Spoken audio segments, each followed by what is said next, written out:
The Rooney Rule has failed.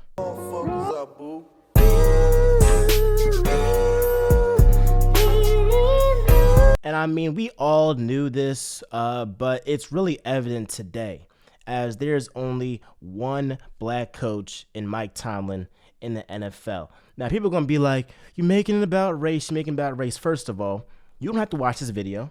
You can unsubscribe. You can unfollow me. I could care less. What I created, Real Talk with MJ for, is to talk about all sports, but to also have a platform to where I uplift the black community in sports, right? And that's what I'm going to use this platform to do, like it or not. You don't have to watch this. You don't have to watch it at all, but I'm going to continue, right? With David Culley, if you don't know, earlier today, the Texans, they ended up firing David Culley, right? And this did not come as a surprise to me at all. I mean, you got to think. The Texans, the ownership, the McNair family is known to be racist. They are racist. They are a racist family. Bob McNair was on record saying that you can't have inmates running the prison. That's what he feels about black people. That's what he feels about black people being leaders. Because we all know, really, Bob McNair, he just said it publicly. There's probably a lot of owners that feel the same way as Bob McNair. They just didn't have the balls to say it publicly, right? So, hey, guess what? Hey, maybe I got a little bit of respect from the fact that he did say that, on camera, or he did say that, on record, right? Okay.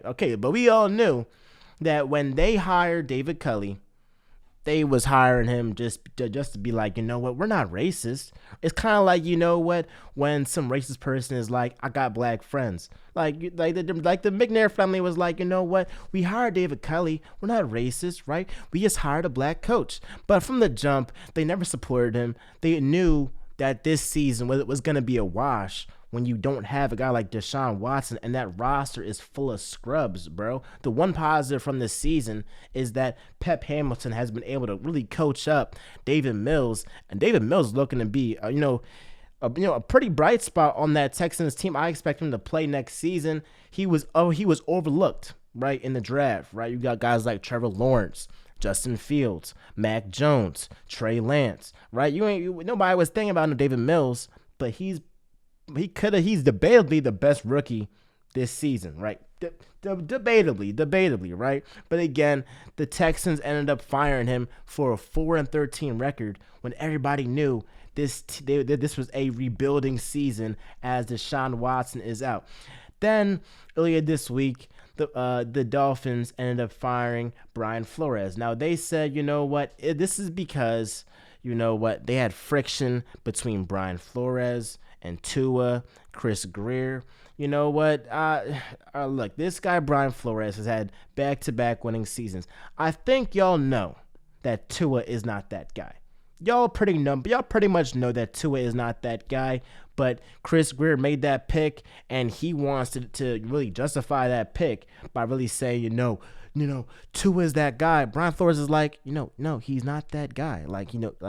He's not that good. He's not going to take us over to the top. Best believe if the Dolphins had a franchise quarterback, they would probably be a Super Bowl contender, right? So Brian Flores got fired. David Culley got fired. There's only one black coach in the NFL, Mike Tomlin, right? At the end of the day, the Rooney Rule has failed. At the end of the day, the Rooney Rule was implemented in 2003 to give black head coaching candidates and, senior football operation jobs to black candidates, to give them opportunity to be in that executive role, to be a head coach in the NFL. Because prior to that point, it was Tony Dungy and it was also Herman Edwards that were the only black coaches at that time. That was almost 20 years ago. Fast forward, basically in 2022, almost 20 years later, there's not a increase in coaches. It's actually a decrease. It's actually only one coach in the NFL, right? So clearly, the Rooney Rule has completely failed.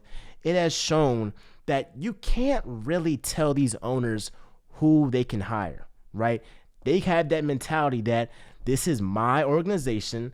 I'm going to hire who I want to hire. Yes, you can have a rule that makes them interview certain guys, but are they really considering these guys? Like, they're going to interview them, but are they really doing their due diligence to hire guys like Eric Bieniemy, Byron Leftwich, Leslie Frazier, Pep Hamilton, Patrick Graham? Are they really doing their due diligence to hire these guys? No.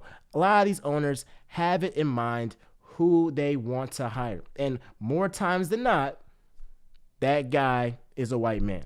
Let's be completely honest. I mean, there are 32 teams in the NFL. The league is over 70% black.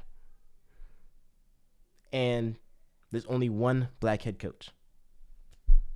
I mean, look. I mean, if the what would make sense is that the guys that are playing in the NFL, you would think that they would have really good knowledge on how to coach an NFL team, right? If the league is majority black, it would make sense that and maybe not though. Maybe not 70% of the coaches be black, but at least 40%. At least give me 10. At least give me 10. At least give me like 33%, like 1/3, like something. One coach, and y'all implemented this rule 20 years ago. It is a disgrace. It is a disgrace. I can't really blame Roger Goodell. I can't really blame the NFL. You gotta blame the owners, right? But at the end of the day, I hope this inspires a black kid watching this. I hope this news inspires a black kid to say, you know what? I want to call the shots. I want to be the person that makes the top decisions, at the sports level. A lot of kids right now want to be in the NFL. A lot of guys right now want to be in the NBA, and that's cool. That's cool. But what I want to do, I want somebody to think, I want to be the guy calling the shots, right? Because again, we see, a guy like Michael Jordan, right? He's calling the shots, right? But that's like the only black owner in the NFL, in the NBA, I believe, right? In the NFL, there is no black owner, right? I hope that when I get older, that I can be like, yeah, telling my kids, yeah, I remember when there were no black NFL owners in the, in the league right now, and then now there's like 5, 6, 10, however many. Right, so again, I hope that this news, that them showing that they don't think that black people can lead men, inspires that little black kid right now to be like, you know what, I'm gonna be an owner one day. I'm gonna run a franchise one day. I'm gonna run a sports, a multi-billion-dollar industry, and I'm gonna end up owning a sports franchise. I would love to see that, and I know that there's one kid watching this that could be like, you know what, that's gonna be me. And that's all I want my platform to be, is to inspire black people, to uplift the black community, and I'm gonna continue to do that. I don't care if I get 10 dislikes, 100 dislikes. I'm going to continue producing content, because at the end of the day, I love to do this. I don't care about the money. I'm not making no money. I don't care about the views, about the followers. I don't care about none of that. I love to talk about sports, and I love to uplift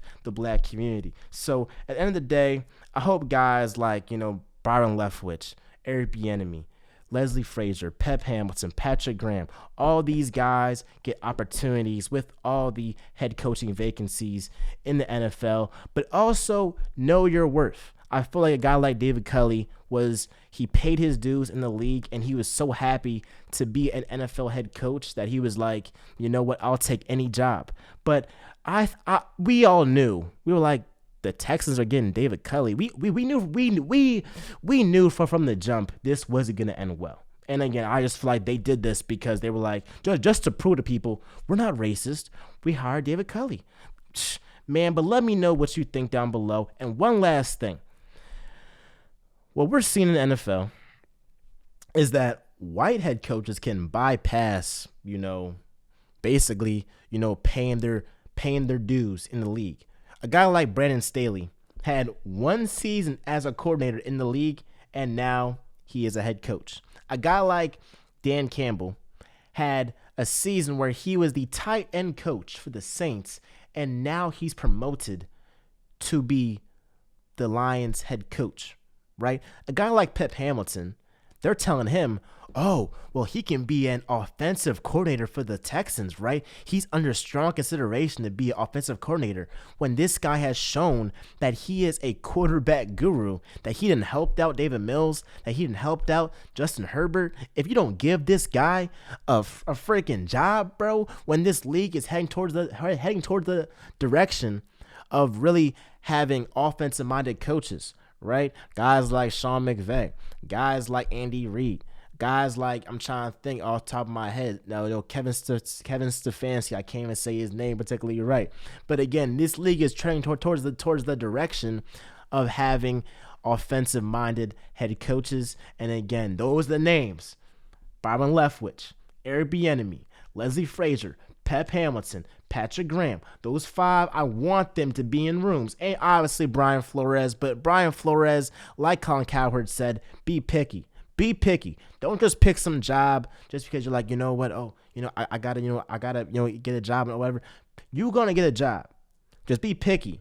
But again, they gotta do something. But this running rule isn't really gonna do much because at the end of the day, these owners are gonna hire who they want, and at the end of the day, a lot of times it is a white man. Sorry to tell y'all that, but ladies, be sure to like, comment, subscribe, do all that jazz, and let me know what you think about there being only one black head coach in the NFL. With that being said, y'all, this is Real Talk with MJ, where y'all know I always keep it real.